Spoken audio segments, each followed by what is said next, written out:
Welcome to one biology. आज start करते हैं क्लास 10 साइंस का chapter number 4 that is carbon and its compound. जैसे कि चैप्टर का नाम है कार्बन और उससे रिलेटेड कंपाउंड्स के बारे में इस चैप्टर में हमको पूरी चीज़ पढ़नी है। सबसे पहले बात करते हैं किसकी, कार्बन की। कार्बन क्या है, हमने एलिमेंट्स पढ़े हैं पीरियोडिक टेबल के अंदर, उन्हीं में से एक कार्बन एक एलिमेंट होता है, राइट। अब ये जो कार्बन होता है इसका एटॉमिक नंबर क्या होता है, 6। यहाँ पे मैं लिख देती हूँ एटॉमिक नंबर 6, राइट। इसके पहले चैप्टर में हमने पढ़ा था अगर किसी भी एलिमेंट का एटॉमिक नंबर होता है तो उसके अंदर कुछ इलेक्ट्रॉन्स प्रेजेंट होते हैं, कुछ प्रोटॉन्स एंड न्यूट्रॉन्स होते हैं।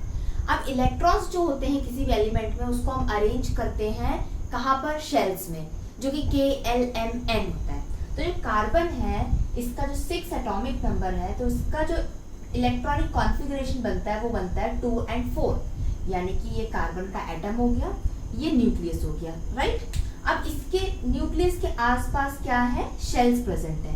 कितने शेल्स होते हैं, ये टोटल 4 होते हैं, K, L, M and N। लेकिन यहाँ पर केवल 2 and 4 इलेक्ट्रॉन्स हैं, टोटल 6 इलेक्ट्रॉन्स हैं, तो K और L शेल ही यूज होता है। तो K शेल के अंदर आ जाते हैं 2 इलेक्ट्रॉन्स एंड 4 इलेक्ट्रॉन्स आ जाते हैं कौन से, L शेल के अंदर। तो ये हो गई क्या, इसकी इलेक्ट्रॉनिक कॉन्फ़िगरेशन, राइट।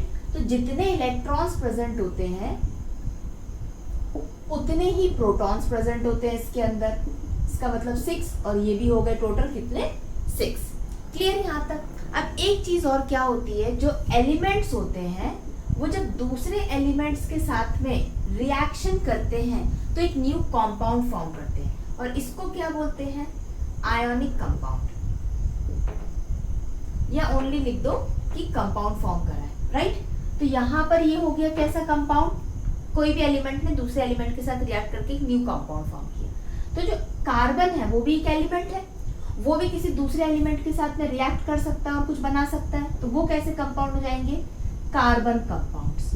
तो यहाँ पे क्लियर हुआ आपका जो चैप्टर का नाम है, यानी कि एक एलिमेंट है कार्बन, उसके बारे में पढ़ना है। दूसरा, यही कार्बन जब दूसरे एलिमेंट्स के साथ में रिएक्शन करके एक न्यू कंपाउंड बनाएगा जिसको कार्बन कंपाउंड बोलते हैं, उसके बारे में पढ़ना है। अब यहाँ पर कार्बन और कार्बन के बारे में ही क्यों पढ़ना है, क्योंकि कार्बन जो है वो हर जगह प्रेजेंट है। अगर आप अपने खाने की बात करें तो फूड के अंदर कार्बन प्रेजेंट है, कार्बोहाइड्रेट्स, प्रोटीन्स होते हैं, उन सब का बेसिक क्या होता है, कार्बन होता है। एक चेन होती है बेसिक कार्बोहाइड्रेट में, फिर हाइड्रोजन, ऑक्सीजन ऐड होते हैं। उस तरीके से प्रोटीन्स जो होते हैं अमाइनो एसिड से बने होते हैं, उसमें कार्बन होता है, अमाइनो ग्रुप और कार्बोक्सिलिक ग्रुप भी होता है, लेकिन बेसिक क्या, कार्बन जरूर प्रेजेंट होता है। फिर बात करते हैं किसकी, कपड़ों की, यानी कि क्लोथ्स, उसके अंदर कार्बन प्रेजेंट होता है। देन जो हम मेडिसिन खाते हैं, कोई भी तरह की दवाई होती है, उसके अंदर कार्बन होता है। जो आप बुक्स पढ़ते हैं वो कहाँ से आती हैं, वुड से, यानी कि लकड़ी से। उस लकड़ी के अंदर भी क्या प्रेजेंट होता है, कार्बन होता है। तो हर जगह कार्बन प्रेजेंट है, इसलिए हमको कार्बन के बारे में पढ़ना है। अब ये जो कार्बन होता है ये अगेन 2 फॉर्म में एग्जिस्ट करता है। या तो ये एलिमेंट फॉर्म में एग्जिस्ट करेगा, जैसे कि ये एक एलिमेंट हो गया, ये एक एलिमेंट हो गया। अब यही कार्बन जब दूसरे एलिमेंट के साथ में दूसरी चीज बनाएगा, कंपाउंड फॉर्म बनाएगा, तो क्या हो जाएगा, ये एक कंपाउंड फॉर्म में एग्जिस्ट करेगा। तो एलिमेंट्री फॉर्म भी होती है, कंपाउंड फॉर्म भी होती है, और दोनों फॉर्म बहुत ज्यादा इंपॉर्टेंट होती है, राइट। अब कार्बन जो है वो हर जगह प्रेजेंट है, तो उसमें से कुछ जगहों को समझ लेते हैं कि वो कहाँ कहाँ प्रेजेंट है। कार्बन प्रेजेंट होता है अर्थ में एंड प्रेजेंट होता है कहाँ पे, एटमॉस्फेयर में। अर्थ में कहाँ प्रेजेंट है, हमने मिनरल्स पढ़ा था इसके पहले वाले चैप्टर में, मेटल्स एंड नॉन मेटल्स में। मिनरल्स के अंदर ओर्स प्रेजेंट होती हैं, तो वहीं पे जो अर्थ की क्रस्ट होती है वहां पर भी कार्बन प्रेजेंट होता है इन द फॉर्म ऑफ कैसा, carbonates, hydrogen carbonates, coals and petroleum. ये सब फॉर्म के अंदर, इन सब के अंदर कार्बन प्रेजेंट होता है। और ये कहाँ पे प्रेजेंट होती है, अर्थ पे प्रेजेंट होता है। तो अर्थ की क्रस्ट पे कार्बन प्रेजेंट होता है 0.02%, और वहीं एटमॉस्फेयर के अंदर कार्बन प्रेजेंट होता है in the form of carbon dioxide, that is 0.03%। अब इसके पहले चैप्टर में आपने आयनिक बॉन्ड को समझा था, जिसको इलेक्ट्रोवैलेंट बॉन्ड भी बोलते हैं। वो कैसे बॉन्ड्स थे, वो बॉन्ड्स थे जब एक एलिमेंट दूसरे एलिमेंट के साथ में रिएक्ट करके एक आयोनिक कंपाउंड बना रहा था, राइट। और यही आयोनिक कंपाउंड के अंदर जो बॉन्ड्स थे वो कैसे बॉन्ड थे, आयोनिक बॉन्ड थे। और उसका दूसरा नाम क्या था, इलेक्ट्रोवैलेंट बॉन्ड या इलेक्ट्रोवैलेंट कंपाउंड, ठीक है। अब देखो आयनिक कंपाउंड या इलेक्ट्रोवैलेंट कंपाउंड कब बन रहे थे, जब एक एलिमेंट ने दूसरे एलिमेंट को क्या किया, इलेक्ट्रॉन्स का ट्रांसफर हुआ। देखा था transfer of electron from one element to other element, तब जाके एक आयनिक कंपाउंड फॉर्म हुआ था। फिर हमने एक चीज देखी थी क्या, जो एक आयनिक कंपाउंड होते हैं इनका जो बॉइलिंग पॉइंट है वो हाई था, देन इनका मेल्टिंग पॉइंट भी बहुत हाई है। तीसरा, ये बहुत अच्छे कंडक्टर्स होते हैं इलेक्ट्रिसिटी के, they are good conductors of electricity. ये तीन बहुत ही इंपॉर्टेंट प्रॉपर्टीज थी किसकी, आयनिक कंपाउंड की। तो जब भी ट्रांसफर ऑफ इलेक्ट्रॉन्स होगा तो जो नई चीज बनेगी वो आयनिक कंपाउंड होगा, high boiling point, high melting point, और वो गुड कंडक्टर ऑफ इलेक्ट्रिसिटी हो गई। ये वाला पॉइंट याद हो गया। अब देखते हैं क्या कार्बन का। जो कार्बन अगर किसी एलिमेंट के साथ में कार्बन कंपाउंड बनाता है, ये कार्बन कंपाउंड बनाता है, तो उसकी प्रॉपर्टीज कैसी होती हैं, इसका बॉइलिंग पॉइंट कम होता है, इसका मेल्टिंग पॉइंट कम होता है। तीसरा, ये बहुत ही पुअर कंडक्टर ऑफ इलेक्ट्रिसिटी होते हैं, राइट। यहां तक क्लियर हो गया, ठीक है। अब हमको यही समझना है कि एक गुड कंडक्टर ऑफ इलेक्ट्रिसिटी है, ये पुअर कंडक्टर ऑफ इलेक्ट्रिसिटी है। यहाँ पर भी एलिमेंट्स रिएक्ट करें, यहाँ पर भी एलिमेंट्स रिएक्ट करें, तो चेंज कहाँ पर हुआ, कुछ डिफरेंस है, वो कहाँ पर हो रहा है। वो क्या होता है, जो ये कार्बन कंपाउंड फॉर्म होता है, इसमें जो बॉन्ड फॉर्म हो रहा है, जो यहाँ पर आयोनिक बॉन्ड है, यहाँ पर अभी हमें नहीं पता है, डैश बॉन्ड जो फॉर्म होता है वो इस कंपाउंड के आयंस को फ्री नहीं छोड़ता। फ्री नहीं छोड़ता तो इलेक्ट्रिसिटी कंडक्ट अच्छे से नहीं हो पाती, इसीलिए ये पुअर कंडक्टर ऑफ इलेक्ट्रिसिटी है। ये वाला पॉइंट समझ में आ गया, ठीक है। अब ये ऐसा कैसा बॉन्ड बना रहा है कार्बन कंपाउंड कि वो इलेक्ट्रिसिटी को कंडक्ट नहीं होने दे रहा है या आयंस को रिलीज नहीं करने दे रहा है, तो वो बनाता है एक कोवेलेंट बॉन्ड। अब कोवेलेंट बॉन्ड क्या होता है, कोवेलेंट बॉन्ड वैसा बॉन्ड होता है जब इलेक्ट्रॉन का ट्रांसफर नहीं होता है। अगर इलेक्ट्रॉन का ट्रांसफर नहीं हो रहा है तो फिर कैसे बॉन्ड बनेगा, ये एक एलिमेंट है, ये एक एलिमेंट है, इसके पास में सेंटर में न्यूक्लियस होगा, एटम होगा, यहाँ पे सेंटर में न्यूक्लियस एटम होगा, इसके पास भी इलेक्ट्रॉन होंगे, इसके पास भी इलेक्ट्रॉन होंगे, तो इलेक्ट्रॉन्स इंटरेक्ट करेंगे तभी तो नया कंपाउंड बनेगा।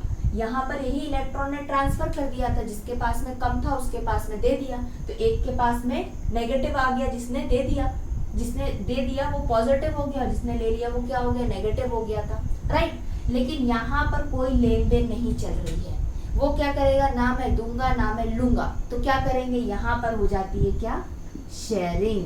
किसकी, जैसे यहाँ पे इलेक्ट्रॉन का ट्रांसफर हुआ, यहाँ पर हो जाएगी इलेक्ट्रॉन्स की शेयरिंग। तो कार्बन क्या करता है, अपने इलेक्ट्रॉन्स की शेयरिंग दूसरे एलिमेंट के इलेक्ट्रॉन के साथ में कर लेता है। शेयरिंग करने से क्या होता है, ये स्टेबल हो जाते हैं, स्टेबल फॉर्म होते हैं तो एक कंपाउंड बन जाता है, वो कंपाउंड के अंदर कोवेलेंट बॉन्ड फॉर्म होता है। तो यहाँ पर अगर हम डेफिनेशन की बात करें तो ionic bond is a type of bond which is formed when there is a transfer of electron, right. Covalent bond is a type of bond which is formed when there is a sharing of electron, sharing a pair of electron। आगे हम समझेंगे कि pair of electron कैसे, तो यहाँ हो रही है शेयरिंग, यहाँ हो रहा है ट्रांसफर। ये वाला पॉइंट क्लियर हो गया। अब क्या समझते हैं हम लोग, ये कोवेलेंट बॉन्ड कैसे बन रहा है, यानी कि ये शेयरिंग कैसे हो रही है, ठीक है। अब यहाँ पर कोवेलेंट बॉन्ड को समझने के लिए हम सबसे पहले कौन सा एलिमेंट बना लेते हैं, कार्बन बना लेते हैं, ठीक है।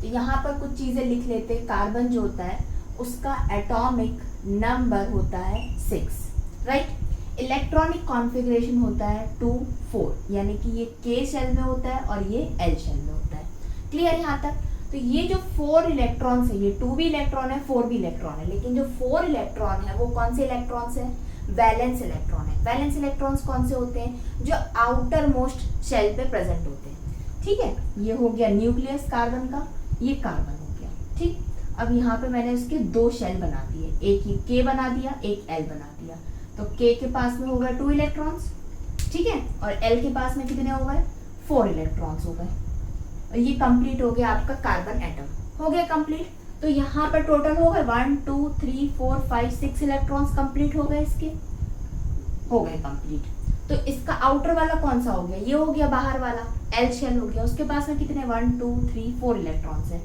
4 इलेक्ट्रॉन कौन से इलेक्ट्रॉन हो गए, वैलेंस इलेक्ट्रॉन। और जब भी बॉन्ड फॉर्म होता है तो जो इलेक्ट्रॉन्स की शेयरिंग होती है या ट्रांसफर होता है, अगर आयनिक बॉन्ड की बात करें तो कौन से इलेक्ट्रॉन्स पार्टिसिपेट करते हैं, जो आउटर मोस्ट शेल में प्रेजेंट होते हैं। यहाँ पर आउटर मोस्ट पे कौन है, 4 इलेक्ट्रॉन्स प्रेजेंट है। तो इसका मतलब ये जो कार्बन है इसके ऊपर मैं बना देती हूँ कितने इलेक्ट्रॉन्स, ये 4 इलेक्ट्रॉन्स इसके कौन से हो गए, ये वैलेंस इलेक्ट्रॉन हो गए, ठीक है। और अगर मैं इसका स्ट्रक्चर यहाँ जो बनाना चाहती हूँ इसको इस तरीके से मैं बना देती हूँ, ये हो गया इसका न्यूक्लियस, और ये बना देती हूँ मैं इसके 2, और यहाँ पर ये 4 इलेक्ट्रॉन्स, ये दोनों सेम है, ठीक है। अब क्या करेगा, इस कार्बन को किसी दूसरे एलिमेंट के साथ में रिएक्शन करना है। तो कार्बन ट्रांसफर तो करेगा नहीं इलेक्ट्रॉन्स, क्योंकि आयनिक बॉन्ड नहीं बनाना है इसको, कौन सा बॉन्ड बनाना है, कोवेलेंट बॉन्ड बनाना है। तो क्या कर सकता है, सबसे पहले कार्बन जो होता है अपने आप को स्टेबल करने की कोशिश करता है। क्या करने की कोशिश करता है, स्टेबल। स्टेबल कब करेगा वो अपने आप को, या तो उसके पास में 2 इलेक्ट्रॉन्स हो नोबल गैस कॉन्फ़िगरेशन के, या उसके पास में 8 इलेक्ट्रॉन्स हो, कितने, या तो 2 या 8 इलेक्ट्रॉन्स, जो नोबल गैस कॉन्फ़िगरेशन कहलाता है। तो ये जो कार्बन का एक एटम है, अगर इसके ये 4 इलेक्ट्रॉन्स चले जाए तो कितने बचेंगे, 2 बचेंगे। तो ये नोबल गैस कॉन्फ़िगरेशन अटेन कर लेगा, स्टेबल हो जाएगा। तो अगर चले जाएंगे तो क्या हो जाएगा, लूज करेगा, कितने इलेक्ट्रॉन, 4 इलेक्ट्रॉन को वो लूज कर सकता है। अगर वो ये ना करना चाहे तो दूसरा क्या कर सकता है, वो 4 इलेक्ट्रॉन्स को वो गेन कर सकता है, यानी कि ले सकता है। अगर इसमें 4 ऐड हो जाएंगे तो टोटल कितने हो जाएंगे, 1 2 3 4 वैलेंस इलेक्ट्रॉन, और ये वाले 4 मिलके और कितने हो गए, 8 इलेक्ट्रॉन्स हो जाएंगे।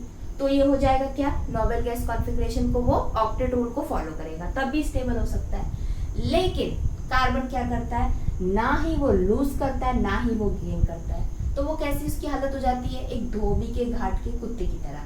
कैसा, ना वो घर का ना घाट का। तो ये कार्बन का भी यही हाल है, ना वो लूज करेगा ना वो गेन करेगा। तो वो क्या करेगा फिर बॉन्ड बनाने के लिए, वो क्या करेगा, अपने जैसा एक और कार्बन एटम को बुला लेगा, ठीक है। उसने ऐसा एक और कार्बन एटम को बुला लिया, उसके पास में भी सेम है, 2 इलेक्ट्रॉन्स यहाँ पे अंदर हैं और बाहर उसके पास में कितने, 4 इलेक्ट्रॉन्स है उसके पास में। तो अब वो क्या करेंगे, ये दोनों आपस में अपने अपने इलेक्ट्रॉन्स की शेयरिंग कर देंगे। ये बोलेगा मेरे पास 4 है, मुझे 4 की और जरूरत है, तो वो बोलेगा ठीक है अपन दोनों ये 4 की शेयरिंग कर लेते हैं। इस तरीके से इनकी शेयरिंग हो गई। तो ये कार्बन एटम ने इसके 4 की शेयरिंग करके कितने हो गए, टोटल 8 बना लिए। सेम इसी तरीके से ये 4 का यूज करके इसने भी कितने बना लिए, 8 बना लिए। दोनों स्टेबल हो गए, दोनों के बीच में बॉन्ड फॉर्म हो गया, कौन सा, कोवेलेंट बॉन्ड। अब यहाँ पर क्या समझने वाली बात है, ये जो कार्बन है ये गेन भी नहीं कर रहा है, लूज भी नहीं करता है। क्यों नहीं करता है, देखो सबसे पहला पॉइंट लूज करने वाला समझते हैं। ये कार्बन है, इसके पास में यहाँ पर मैं 2 और बना देती हूँ, ये 2 और 4 हो गया, ठीक है। अगर वो लूज करना चाहेगा तो कितने लूज करेगा, 4 इलेक्ट्रॉन्स को लूज करेगा, तो 2 बचेंगे उसके पास। लेकिन वो 4 इलेक्ट्रॉन्स लूज करने के लिए या किसी को इसके पास से 4 इलेक्ट्रॉन्स निकालने के लिए बहुत एनर्जी चाहिए। तो किसी एलिमेंट के पास में ऐसी एनर्जी नहीं है कि वो कार्बन से उसके 4 इलेक्ट्रॉन ले ले और उसको स्टेबल कर दे। इसलिए कार्बन क्या करता है, लूज नहीं करता अपने इलेक्ट्रॉन्स को। दूसरा क्या था, 4 इलेक्ट्रॉन ले ले भाई, 8 बना ले, हो जाएगा तो स्टेबल। तो क्या होता है, वो बोलेगा ठीक है मैं ले लेता हूँ 4 इलेक्ट्रॉन्स, इसमें 4 इलेक्ट्रॉन ले लिए। अब क्या होगा, ये 4 इलेक्ट्रॉन यहाँ आके बैठ जाएंगे, 1 2 3 4 बैठ गए। अब आप बोलोगे हाँ 8 तो होगा, ये तो स्टेबल हो गया। लेकिन भाई पहले तो जो कार्बन था उसके पास में 2 और 4 6 इलेक्ट्रॉन थे केवल, अब 4 और आ गए, तो 6 + 4 कितने हो गए टोटल, 1 2 3 4 5 6 7 8 9 10 इलेक्ट्रॉन हो गए। अब 10 इलेक्ट्रॉन कैसे ये संभालेगा, कौन संभाल रहा है, इसके अंदर का न्यूक्लियस। ये न्यूक्लियस के अंदर क्या है, प्रोटॉन्स प्रेजेंट है। क्या प्रेजेंट है, प्रोटॉन्स प्रेजेंट है। कितने प्रोटॉन्स हैं, जितने इलेक्ट्रॉन्स है उतने ही प्रोटॉन्स है। तो यहाँ पर 6 प्रोटॉन्स प्रेजेंट है, और ये प्रोटॉन्स के ऊपर होता है पॉजिटिव चार्ज, इलेक्ट्रॉन्स के ऊपर आपको पता ही होता है नेगेटिव चार्ज। तो पॉजिटिव और नेगेटिव क्या होते हैं, अट्रैक्ट करते हैं। इसीलिए इलेक्ट्रॉन्स हमेशा इसके पास में चिपके रहते हैं, न्यूक्लियस के पास में ऑर्बिट्स में बंधे हुए होते हैं। अगर ये प्रोटॉन्स पे पॉजिटिव चार्ज नहीं होगा तो ये इलेक्ट्रॉन्स क्या होंगे, निकल जाएंगे। ठीक है, तो ये जो प्रोटॉन था पहले वाले कार्बन का, वो केवल 6 इलेक्ट्रॉन्स को ही खींच सकता था, लेकिन इसने 4 और ले लिए स्टेबल होने के लिए, 10 हो गए।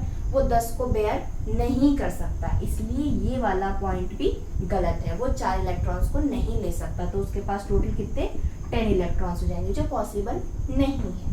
इसलिए ना वो लूज करता है, ना वो गेन करता है, वो क्या करता है, शेयरिंग करता है। जब शेयरिंग होती है तो एक कोवेलेंट बॉन्ड फॉर्म होता है। अब हम इसके दूसरे एग्जांपल्स को देखते हैं।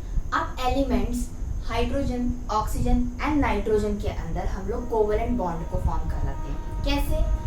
हाइड्रोजन जो है उसका एटॉमिक नंबर क्या है, 1। ऑक्सीजन का एटॉमिक नंबर क्या है, 8। ठीक है, नाइट्रोजन का एटॉमिक नंबर क्या है, 7। सबसे पहले आपको क्या करना होता है, इसकी इलेक्ट्रॉनिक कॉन्फ़िगरेशन लिखनी होती है। यहाँ पे 1 है तो ओनली 1 ही इलेक्ट्रॉन प्रेजेंट है। कितना इलेक्ट्रॉन है यहाँ पे, 1 इलेक्ट्रॉन है। कौन से शेल में हो जाएगा, के शेल के अंदर ही प्रेजेंट होगा, सबसे फर्स्ट ऑर्बिट के अंदर, जो न्यूक्लियस के पास वाला होगा। ऑक्सीजन की बात करते हैं, इसका इलेक्ट्रॉनिक कॉन्फ़िगरेशन हो जाएगा 2। 8 में से 2 गया, कितना बचा, 6। तो L जो शेल है वो 6 इलेक्ट्रॉन्स रख सकता है। 2 and 6 8 हो गया इसका इलेक्ट्रॉनिक कॉन्फ़िगरेशन। जो K के पास में 2 होगा और L के पास में 6 होगा। नाइट्रोजन की बात करें, 7 एटॉमिक नंबर है, तो इसका इलेक्ट्रॉनिक कॉन्फ़िगरेशन होगा 2 and 5। K के पास में 2 इलेक्ट्रॉन्स, बचे 5 इलेक्ट्रॉन किसके पास में गए, L के पास में। ठीक है, अब सबसे पहले हाइड्रोजन का देखते हैं। ये बना लिया हाइड्रोजन का एक एटम, ठीक, और इसके ऊपर कितने इलेक्ट्रॉन है, इसके पास में केवल 1 इलेक्ट्रॉन है। अब ये क्या करना है, इसको स्टेबल होना है, एक बॉन्ड फॉर्म करना है दूसरे एलिमेंट के साथ में। तो ये क्या करेगा, दूसरा एक और हाइड्रोजन को बुला लेगा। बुला लिया इसने, 2 हाइड्रोजन हो गए। तो अब ये क्या बोलेंगे कि ये हाइड्रोजन 1 हो गया, ये हाइड्रोजन 2 हो गया। ये हाइड्रोजन 1 और हाइड्रोजन 2 आपस में एक दूसरे के इलेक्ट्रॉन की क्या कर लेंगे, शेयरिंग कर लेंगे। किस तरीके से, ऐसे इन्होंने शेयरिंग कर ली अपनी। आप ऐसे भी बना सकते हो, या फिर आप लोग यहाँ पे इनके इलेक्ट्रॉन्स को बताकर, ये हो गई इसकी शेयरिंग। जब हाइड्रोजन 1 का मन करेगा तो वो अपने इलेक्ट्रॉन के साथ में हाइड्रोजन 2 के इलेक्ट्रॉन को भी ले लेगा और 2 इलेक्ट्रॉन्स इसके पास टोटल हो जाएंगे। तो ये नोबल गैस कॉन्फ़िगरेशन अटेंड कर लेगा, स्टेबल हो जाएगा। उसी तरीके से जो हाइड्रोजन 2 है वो क्या करेगा, जब उसको जरूरत होगी स्टेबिलिटी की, तो वो अपने इलेक्ट्रॉन के साथ में इस वाले हाइड्रोजन 1 के इलेक्ट्रॉन की क्या करेगा, शेयरिंग करके यूज कर लेगा। इसके पास में भी 2 इलेक्ट्रॉन्स हो जाएंगे, तो ये भी स्टेबल हो गया। तो इन दोनों के बीच में बॉन्ड बन गया। वो बॉन्ड कौन सा हो गया, वो बॉन्ड हो गया एक कोवेलेंट बॉन्ड। ठीक है, यहाँ पर एक और पॉइंट क्या है, एक हाइड्रोजन दूसरा हाइड्रोजन, 2 हाइड्रोजन के बीच में कितने इलेक्ट्रॉन्स की शेयरिंग हो रही है, 2 इलेक्ट्रॉन्स की, टोटल 2 इलेक्ट्रॉन्स की शेयरिंग हो रही है। ठीक है, तो यहाँ पर मैं लिख देती हूँ क्या, 2 इलेक्ट्रॉन्स की हो गई क्या, शेयरिंग। 2 इलेक्ट्रॉन्स को मैं 1 पेयर ऑफ इलेक्ट्रॉन लिख सकती हूँ, एक पेयर इलेक्ट्रॉन का, यानी कि 2 इलेक्ट्रॉन प्रेजेंट। जब 2 एटम्स के बीच में एक इलेक्ट्रॉन पेयर की शेयरिंग होती है तो कौन सा बॉन्ड फॉर्म होता है, सिंगल बॉन्ड। ये और क्लियर समझ में आएगा जब हम ऑक्सीजन और नाइट्रोजन को समझेंगे। ये कैसा बॉन्ड बना, एक सिंगल कोवेलेंट बॉन्ड बन गया। ठीक है, यहाँ तक। अब देखो ऑक्सीजन को समझते हैं। ऑक्सीजन का क्या है, यहाँ पे लिख दिया ऑक्सीजन 1 और यहाँ पे हो गया ऑक्सीजन 2। ठीक है, ये मॉलिक्यूल आपका, ये 1 ऑक्सीजन हो गया, ये 2 हो गया। 2 6 इसकी इलेक्ट्रॉनिक कॉन्फ़िगरेशन है, तो अब हम इलेक्ट्रॉन्स बना देंगे इसके ऊपर, बना लेते हैं। 1 2 3 4 5 6 बना दिया हमने क्या, वैलेंस इलेक्ट्रॉन। अब इसके ऊपर यहाँ पर भी बना देते हैं 1 2 3 4 5 6 इलेक्ट्रॉन्स हो गए। अब ये ऑक्सीजन 1 मॉलिक्यूल क्या चाहता है, एटम, अपने आप को स्टेबल करना, लेकिन इसके पास में 6 इलेक्ट्रॉन्स है। अब ये 6 इलेक्ट्रॉन्स में अगर 2 इलेक्ट्रॉन प्लस हो जाए तो कितना हो जाएगा, 8 इलेक्ट्रॉन्स हो जाएंगे, तो ये स्टेबल हो जाएगा। तो लेकिन ये ऑक्सीजन क्या करेगा, इसको कोवेलेंट बॉन्ड फॉर्म करना है, तो ट्रांसफर हो नहीं सकता, इसके पास में कोई इलेक्ट्रॉन्स नहीं आएंगे, ये कोई भी इलेक्ट्रॉन को गेन नहीं कर सकता। उसी तरीके से दूसरा ऑक्सीजन का एक एटम बैठा हुआ है, उसके पास में भी 6 इलेक्ट्रॉन्स है, इसके पास भी अगर 2 आ जाते हैं तो ये भी 8 हो जाएगा, तो ये भी स्टेबल हो जाएगा। तो ये दोनों आपस में क्या कर लेते हैं, शेयरिंग कर लेते हैं, कितने, 2 इलेक्ट्रॉन्स की। ये बोलता है ऑक्सीजन 1 कि तू अपने ये 2 ऑक्सीजन को इलेक्ट्रॉन्स को मेरे साथ में शेयरिंग करवा दो। तो क्या हो जाएगा, मेरे पास 8 हो जाएंगे, और जब तुम्हें जरूरत होगी तो तुम मेरे 2 इलेक्ट्रॉन्स ले लेना और शेयरिंग करके क्या बना लेना, एक ऑक्टेट बना लेना, तो तुम भी स्टेबल हो जाओगे। तो कैसा हो जाएगा, इसने ले लिया कुछ इस तरीके से शेयरिंग करने के लिए, ठीक है, और ये जो ऑक्सीजन 2 है ये ले लेगा आपका कुछ इस तरीके से। तो देखो यहाँ पर बॉक्स के अंदर कितने इलेक्ट्रॉन्स की, 1 2 pair, 1 2 electron 1 pair, 1 2 electron second pair. तो यहाँ पे टोटल हो रही है 2 पेयर ऑफ इलेक्ट्रॉन्स की शेयरिंग। और कौन सा बॉन्ड फॉर्म हो रहा है, कोवेलेंट बॉन्ड फॉर्म हो रहा है। तो जब 1 पेयर ऑफ इलेक्ट्रॉन था तो सिंगल बॉन्ड आता है, तो 2 पेयर ऑफ इलेक्ट्रॉन होंगे तो कितना बॉन्ड आएगा, डबल बॉन्ड बनता है। तो यहाँ पर क्या हो जाता है, डबल बॉन्ड। तो ऑक्सीजन को कुछ इस तरीके से लिखा जा सकता है, और यहाँ पर लिखा जा सकता है हाइड्रोजन को इस तरीके से, सिंगल बॉन्ड, यहाँ पे डबल बॉन्ड। क्लियर हो गया ये वाला पॉइंट। अब समझते हैं किसको हम लोग, नाइट्रोजन को। ये बना लिया एक नाइट्रोजन का, ठीक है।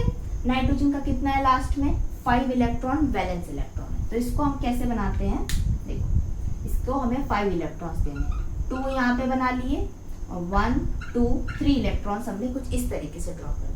अब आप बोलोगे कि आपने यहाँ पर 2 यहाँ पर और 1 यहाँ पर क्यों नहीं बनाया, क्योंकि हमको कोवेलेंट बॉन्ड बनाना है, तो हम लोग अपने इलेक्ट्रॉन्स को इसके ऊपर किसी भी तरीके से अरेंज कर सकते हैं ताकि शेयरिंग आपको इजीली समझ में आ जाए, ठीक है।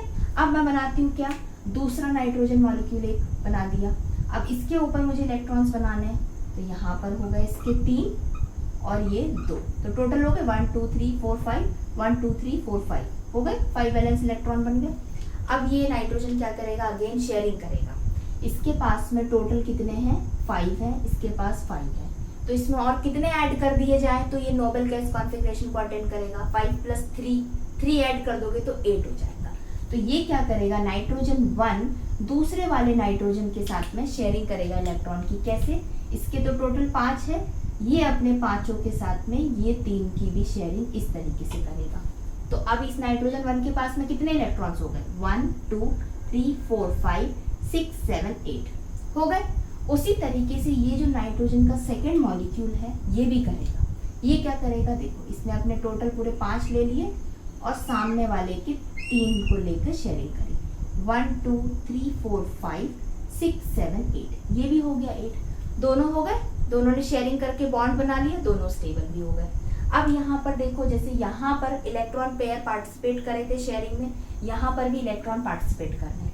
टोटल इलेक्ट्रॉन कितने पार्टिसिपेट कर रहे हैं शेयरिंग प्रोसेस के अंदर, 6। इसको पेयर में कैसे लिख सकते हो, 3 पेयर ऑफ इलेक्ट्रॉन्स, राइट,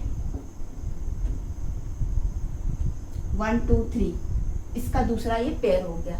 तो जब यहाँ पे 2 पेयर थे तो डबल बॉन्ड आया, तो यहाँ पे 3 पेयर है तो कितना बॉन्ड आ जाएगा, 1 2 3, तो यहाँ पे कितना हो गया, ये ट्रिपल बॉन्ड। तो नाइट्रोजन को किस तरीके से लिखेंगे, ये हो गया। तो यहाँ पे हाइड्रोजन का सिंगल बॉन्ड कोवेलेंट बॉन्ड है, 2 ऑक्सीजन के बीच में डबल बॉन्ड कोवेलेंट बॉन्ड है, नाइट्रोजन के बीच में ट्रिपल बॉन्ड, ये भी कोवेलेंट बॉन्ड है। क्यों, क्योंकि इनने शेयरिंग करी है इलेक्ट्रॉन्स की। अब ऐसा जरूरी नहीं है कि ऑक्सीजन ऑक्सीजन के साथ में करेगा, नाइट्रोजन नाइट्रोजन के साथ, हाइड्रोजन हाइड्रोजन साथ में, कार्बन किसी दूसरे एलिमेंट्स के साथ में भी कोवेलेंट बॉन्ड फॉर्म कर सकता है। अब उसका एग्जाम्पल समझते हैं। अब जो कोवेलेंट बॉन्ड्स होते हैं, जो शेयरिंग ऑफ इलेक्ट्रॉन्स के थ्रू बनते हैं, हमेशा 2 सेम एलिमेंट्स के बीच में नहीं बनते हैं। उसका एग्जाम्पल कैसा है, एक CH4 यानी कि मीथेन, यहाँ पर एक कार्बन एलिमेंट है, दूसरा एलिमेंट क्या है, हाइड्रोजन, इन दोनों के बीच में भी कोवेलेंट बॉन्ड बना है। तो सबसे पहले हम ये समझते हैं कि मीथेन होती क्या है। मीथेन जो है फ्यूल की तरह यूज करी जाती है। दूसरा इंपॉर्टेंट पॉइंट है बायोगैस और कंप्रेस्ड नेचुरल गैस का एक कंपोनेंट होता है, राइट। तो देखो मीथेन में क्या प्रेजेंट है, मीथेन का फॉर्मूला क्या है, CH4 यानी कि एक कार्बन एटम है, ये बना लिया कार्बन। कार्बन का क्या है इलेक्ट्रॉनिक कॉन्फ़िगरेशन, सबसे पहले एटॉमिक नंबर 6 है, तो इसका इलेक्ट्रॉनिक कॉन्फ़िगरेशन है 2 4। तो इसके ऊपर कितने इलेक्ट्रॉन्स प्रेजेंट रहेंगे, टोटल इसके पास 6 इलेक्ट्रॉन्स है, लेकिन वैलेंस इलेक्ट्रॉन्स कितने हैं, 4 इलेक्ट्रॉन्स है, तो मैं यहाँ बना देती हूँ कैसे 1 2 3 4 इलेक्ट्रॉन्स। आप इसको इस तरीके से भी बना सकते हो या फिर 1 2 3 4 इलेक्ट्रॉन्स प्रेजेंट है, राइट। अब देखना है क्या, इसने बनाया है हाइड्रोजन के साथ में बॉन्डिंग। उससे पहले देखो क्या है, ये कार्बन के पास 4 इलेक्ट्रॉन है, ये अभी स्टेबल है नहीं है स्टेबल। इसको और कितने इलेक्ट्रॉन्स चाहिए स्टेबल होने के लिए, 4 और इलेक्ट्रॉन्स चाहिए। तो क्या करेगा, ये 4 इलेक्ट्रॉन्स को ले लेगा क्या, अगर ये 4 इलेक्ट्रॉन्स को ले लेगा तो टोटल कितने हो जाएंगे, 2 + 4 + 4 10 हो जाएंगे। तो 10 यहाँ पर वो बेयर नहीं कर पाएगा, तो वो क्या करेगा, शेयरिंग करेगा। अब वो ऐसे एलिमेंट को ढूंढेगा जो अपने इलेक्ट्रॉन्स इसके साथ में शेयरिंग कर सके, तो उसको कौन मिल जाता है, एक हाइड्रोजन मिलता है। कौन मिलता है इसको, एक हाइड्रोजन मिलता है। हाइड्रोजन बोलता है कि मेरे पास तो केवल एक इलेक्ट्रॉन है, क्योंकि मेरा एटॉमिक नंबर 1 है, तो मैं तो तुम्हें केवल एक हाइड्रोजन की इलेक्ट्रॉन की शेयरिंग करवा सकता हूँ। तो कार्बन ने बोला कोई बात नहीं, तुम एक आ जाओ, मेरे पास तो 4 जगह खाली है, इसकी वैलेंसी 4 होती है। आगे हम समझेंगे कि कार्बन की वैलेंसी 4 क्यों होती है। अभी आप बस इतना समझो, जो कार्बन होता है उसके पास 4 हाथ होते हैं। कितने होते हैं, 4 हाथ होते हैं, तो वो 4 जगह से दोस्ती कर सकता है। तो इसीलिए यहाँ पर ये कार्बन क्या करता है, 4 हाइड्रोजन के एटम्स को बुलाता है और चारों जगह पर क्या बना लेता है, कोवेलेंट बॉन्ड बनाता है। और जैसी शेयरिंग हो जाती है इलेक्ट्रॉन्स की, तो ये स्टेबल हो जाता है। देखो ये वाला हाइड्रोजन है, ये आ गया हाइड्रोजन अपने एक इलेक्ट्रॉन के साथ, यहाँ पर आ गया एक दूसरा हाइड्रोजन, यहाँ पर आ गया एक तीसरा हाइड्रोजन, यहाँ पर आ गया चौथा हाइड्रोजन। तो ये हो गया एक कार्बन और कितने हाइड्रोजन, 4 हाइड्रोजन आ गए अपने अपने एक एक इलेक्ट्रॉन लेके। अब यहाँ पर देखो ये शेयरिंग हो रही है, इसने इसके साथ शेयरिंग करी, इधर शेयरिंग हो गई, इधर शेयरिंग हो गई, इधर शेयरिंग हो गई। अब देखो सब स्टेबल हो गए। सबसे पहले कार्बन को देखते हैं, ये कार्बन है, 1 2 3 4 ब्लैक वाले इलेक्ट्रॉन्स कार्बन के हैं, लेकिन ये रेड वाले को भी काउंट करेंगे, 5 6 7 8, तो कार्बन के पास 8 हो गए शेयरिंग करके इलेक्ट्रॉन्स, स्टेबल हो गया। हाइड्रोजन इसके पास एक अकेला एक इलेक्ट्रॉन था, वो भी अनस्टेबल था, अब उसके पास भी 2 2 हो गए। ये वाले हाइड्रोजन की बात करें, इसका खुद का ये 1 और कार्बन का दूसरा 2 इलेक्ट्रॉन्स हो गए।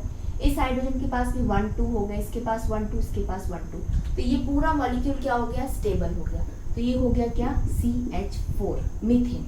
तो पहले हमने क्या देखा था, ऑक्सीजन ऑक्सीजन के बीच में डबल बॉन्ड देखे थे, सेम एलिमेंट थे। नाइट्रोजन के बीच में देखे थे ट्रिपल बॉन्ड, दोनों सेम एलिमेंट थे। फिर देखा था क्या, hydrogen hydrogen hydrogen single bond था, सेम एलिमेंट कोवेलेंट बॉन्ड। तो इसका ये हो गया क्या, दूसरा पॉइंट, कि 2 अलग अलग एलिमेंट्स के बीच में भी कोवेलेंट बॉन्ड फॉर्म हो सकता है। अब बुक के अंदर कुछ लाइंस दे के रखी हैं जिसको समझना बहुत जरूरी है। जैसे कि ये वाली line, covalently bonded molecules are seen to have strong bonds within the molecule but intermolecular forces are weak, that is why the covalent bond या covalent compounds जो बनते हैं they have low melting point and low boiling point। इसका मतलब क्या हुआ, हमने पहले ही देखा था जो आयनिक कंपाउंड्स होते हैं या इलेक्ट्रोवेलेंट कंपाउंड्स होते हैं उनका melting point and boiling point क्या होता है, हाई होता है। लेकिन जो कार्बन के कंपाउंड्स बनते हैं, जो शेयरिंग ऑफ इलेक्ट्रॉन्स करके जो न्यू कंपाउंड्स बनते हैं, उनका मेल्टिंग बॉइलिंग पॉइंट लो होता है। तो उसका रीजन ये है। इस रीजन को समझने के लिए हमें एक डायग्राम बनाना पड़ेगा। कैसे, यहाँ बताया है कोवेलेंटली बॉन्डेड मॉलिक्यूल्स, तो सबसे पहले हम क्या बना देते हैं, ये बना दिए क्या, मॉलिक्यूल्स, ठीक है। सपोज ये है क्या, नाइट्रोजन का मॉलिक्यूल, N2 मॉलिक्यूल। हमने देखा था क्या, नाइट्रोजन में कैसा बॉन्ड बनता है, ट्रिपल बॉन्ड बनता है, कोवेलेंट बॉन्ड बनता है। तो इसके अंदर ये इस तरीके से नाइट्रोजन के एटम्स ने बॉन्ड बना के रखे हुए हैं, राइट। तो इसमें के बहुत सारे नाइट्रोजन के एटम्स हो सकते हैं और बहुत सारे इन्होंने कोवेलेंट बॉन्ड बनाए, और ये हो गए उन सबके मॉलिक्यूल्स, इसके अंदर बहुत सारे नाइट्रोजन एटम्स प्रेजेंट है, राइट। अब ये मॉलिक्यूल्स क्या हैं, आपस में जुड़े हुए हैं बॉन्ड से, ठीक है, जुड़े हुए हैं। यहाँ पे मैं लिख देती हूँ, ये हो गए मॉलिक्यूल्स और ये क्या हो गया, एटम, क्लियर। तो यहाँ पे जो कोवेलेंट बॉन्ड है वो किसके बीच में है, नाइट्रोजन और नाइट्रोजन के बीच में क्या है, यहाँ पर ये कोवेलेंट बॉन्ड, क्योंकि वो शेयरिंग करके बना हुआ है। 2 नाइट्रोजन के बीच में 6 इलेक्ट्रॉन्स की शेयरिंग होके कोवेलेंट बॉन्ड बना हुआ है।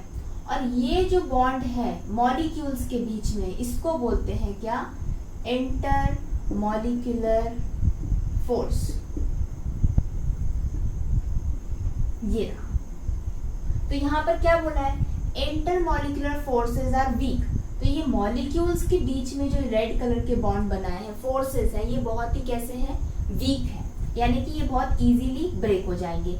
लेकिन जो कोवेलेंट बॉन्ड है, covalently bonded molecules are seem to have strong bonds. लेकिन ये जो बॉन्ड है, ये वाला बॉन्ड कोवेलेंट बॉन्ड, ये स्ट्रॉन्ग बॉन्ड है। तो यहाँ पर मैं लिख देती हूँ क्या? ये वीक है और यहाँ पर ये स्ट्रॉन्ग है। तो देखो ये पूरा एक मॉलिक्यूल है, इसके अंदर बहुत सारे मॉलिक्यूल्स प्रेजेंट है। तो ये low melting and boiling point कैसा है? अब ये पूरी चीज को मैं क्या कर रही हूँ? हीट कर रही हूँ। क्या कर रहे हैं? हीट कर रहे हैं। बहुत हाई टेम्परेचर हम लोग दे रहे हैं। तो ये वाले बॉन्ड्स तो बहुत इजीली ब्रेक हो जाते हैं, इसलिए इनका क्या हो जाता है? Low melting and boiling point हो जाता है। लेकिन कोवेलेंट बॉन्ड कैसा रहता है? स्ट्रॉन्ग रहता है। ये वाला पॉइंट क्लियर हो गया कि low melting and boiling point क्यों होता है? क्योंकि इनके इंटरमॉलिक्यूलर फोर्सेस कैसे हैं? वीक है। कोवेलेंट बॉन्ड तो स्ट्रॉन्ग होता है, लेकिन वो बॉन्ड किसी मॉलिक्यूल के अंदर एटम्स के बीच में होता है, मॉलिक्यूल्स के बीच में नहीं होता है। तो आयनिक बॉन्ड भी स्ट्रॉन्ग है, कोवेलेंट बॉन्ड भी स्ट्रॉन्ग है, राइट? अब यहाँ पे दूसरा पॉइंट क्या है? No charge particles are formed, that is why covalent compounds are poor conductors of electricity. इस पॉइंट को समझने के लिए हमें क्या समझना पड़ेगा? एक ये एलिमेंट है, ये एक एलिमेंट है, ठीक है? इसने बनाया एक आयोनिक कंपाउंड IC। तो क्या हुआ होगा? इलेक्ट्रॉन्स का ट्रांसफर हुआ होगा, राइट? अब इलेक्ट्रॉन का ट्रांसफर हुआ है तो जिसने दिया है उसके ऊपर क्या चार्ज आ जाएगा? पॉजिटिव चार्ज आएगा, क्योंकि उसने अच्छा काम किया, डोनेट किया। लेकिन जिसने लिया है उसके ऊपर आ जाएगा क्या? Negative charge. तो यहाँ पे जो आयनिक कंपाउंड बनेगा, इधर यहाँ पे पॉजिटिव भी होगा, नेगेटिव भी होगा, कैंसिल हो जाएंगे चार्जेस, बट वहाँ पे आयंस तो बने, चार्जेस तो आए। तो जब ये आयनिक कंपाउंड को हम मोल्टन स्टेट में रख करेंगे, पिघला देंगे, तो इसके चार्जेस क्या हो जाएंगे? अलग अलग हो जाएंगे, राइट? हम लोग को चार्ज आयंस मिल जाएंगे, और ये चार्ज आयंस इलेक्ट्रिसिटी कंडक्ट कराने में हेल्प करते हैं। इसलिए आयनिक कंपाउंड्स कैसे होते हैं? गुड कंडक्टर ऑफ इलेक्ट्रिसिटी होते हैं। अब ये तो बात हो गई ट्रांसफर ऑफ इलेक्ट्रॉन की, आयनिक बॉन्ड की हो गई, आयनिक कंपाउंड की हो गई, इलेक्ट्रोवैलेंट कंपाउंड की हो गई। अब हमें क्या बात करनी है? कोवैलेंट कंपाउंड्स की, राइट? तो कोवैलेंट कंपाउंड्स कब बनते हैं? जब एलिमेंट्स और एलिमेंट के बीच में ट्रांसफर ऑफ इलेक्ट्रॉन नहीं होता है। ट्रांसफर ऑफ इलेक्ट्रॉन नहीं होता है तो क्या होता है? इन दोनों के बीच में हो जाती है इलेक्ट्रॉन्स की क्या? शेयरिंग, ठीक है? अब शेयरिंग हो रही है तो यहाँ पर कोई चार्ज नहीं आया। जब देते हैं तो पॉजिटिव आता है, लेते हैं तो नेगेटिव आता है। तो यहाँ पे ना दिया ना लिया, शेयरिंग कर ली, चार्ज आए नहीं, ना किसी ने अच्छा काम किया ना किसी ने बुरा काम किया। तो यहाँ पर भी चार्ज नहीं आया, तो यहाँ पर भी जो कोवेलेंट कंपाउंड्स बनते हैं इसके पास में नो चार्ज, कोई चार्ज नहीं रहता।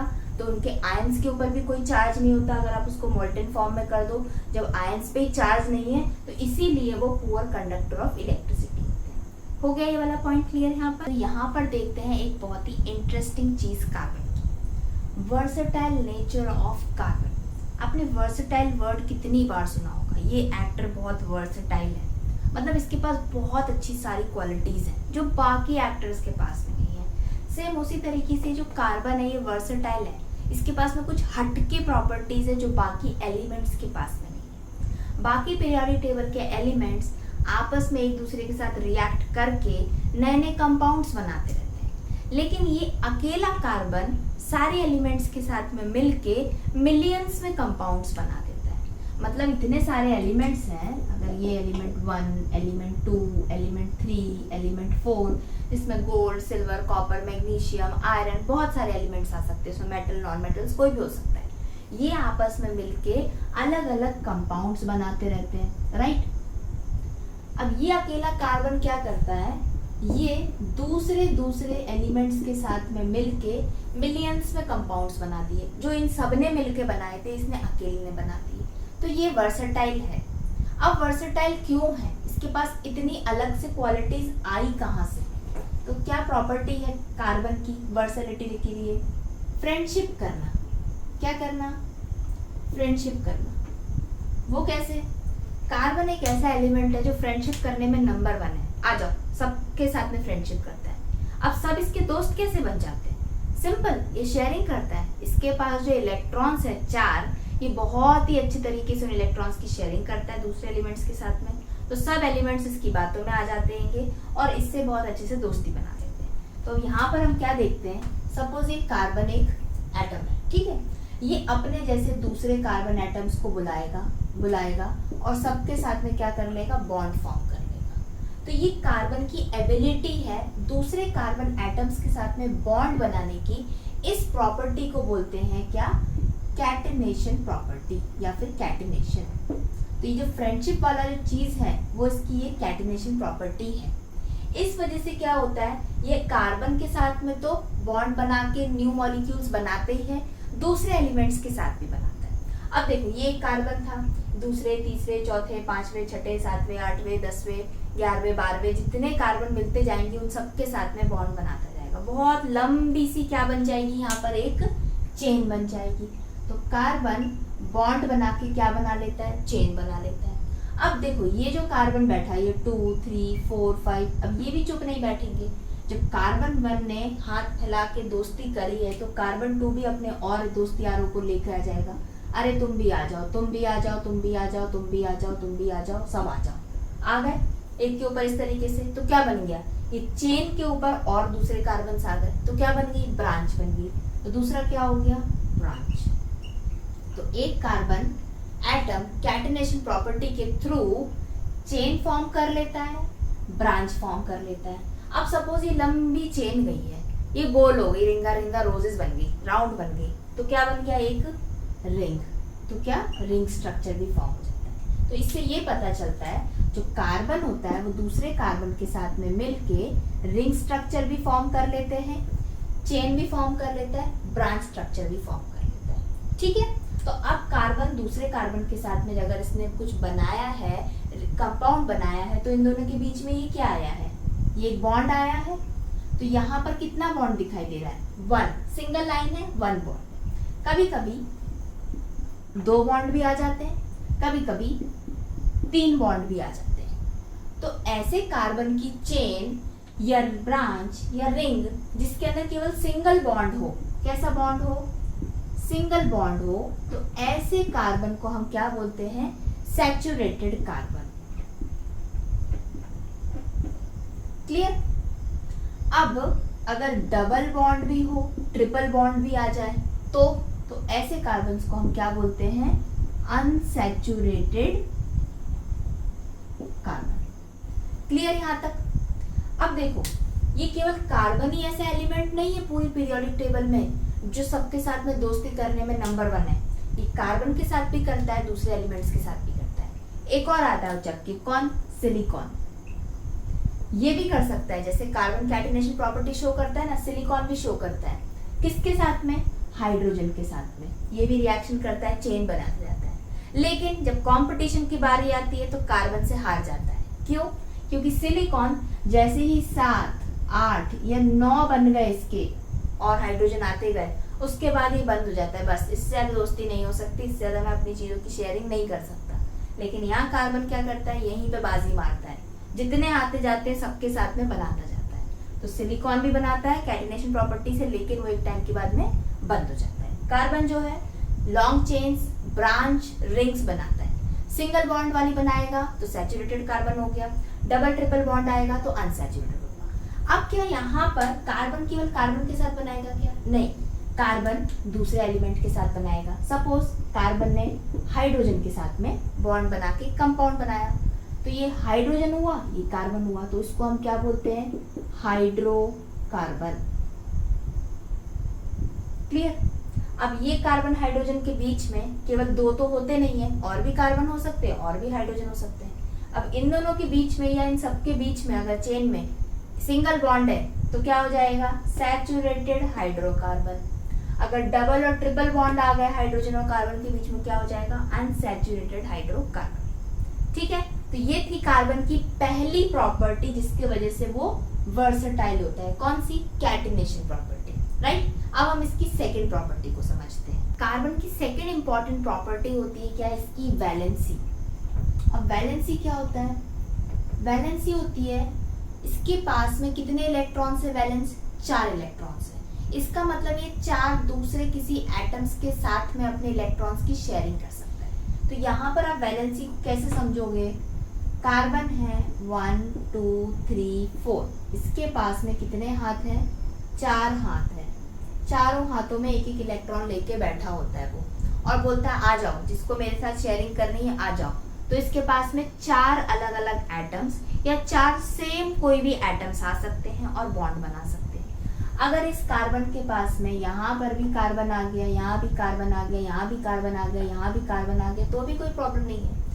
चारों ने क्या करा, सेटिस्फाई। इस कार्बन को 1 2 3 4 इसकी सेटिस्फाई हो गई। ये वाला कार्बन इसके पास 1 हो गया, यहाँ पर ये 1 2 3 और किसी को ले लेगा, हाइड्रोजन को, ऑक्सीजन को, किसी को भी ले सकता है। तो कार्बन सेम कार्बन एटम को लेके भी बॉन्ड बना सकता है। यही कार्बन यहाँ पर ऑक्सीजन को, हाइड्रोजन को, नाइट्रोजन को, सल्फर को, क्लोरीन को, अदर एलिमेंट्स को लेके भी क्या बना सकता है, बॉन्ड बना सकता है। जब ये कार्बन इन सब एलिमेंट्स में से किसी को भी लेके अगर बॉन्ड बनाता है तो जो न्यू कंपाउंड फॉर्म होता है उसकी जो प्रॉपर्टीज होती है वो कार्बन के ऊपर डिपेंड नहीं होती, उसकी प्रॉपर्टीज डिपेंड होती है जो भी एडिशनल यहाँ पे एलिमेंट इसके साथ में बॉन्ड बनाया है। ठीक है, तो कार्बन का पहला पॉइंट क्या था, कैटिनेशन प्रॉपर्टी, इसकी वजह से वो वर्सेटाइल है। दूसरा क्या है उसकी प्रॉपर्टी, वैलेंसी। तो कार्बन की वैलेंसी कितनी होती है, 4। तो वो 4 कार्बन के एटम के साथ बॉन्ड बना सकता है या 4 डिफरेंट के साथ में भी वो बॉन्ड बना सकता है, अलग अलग एलिमेंट्स के साथ।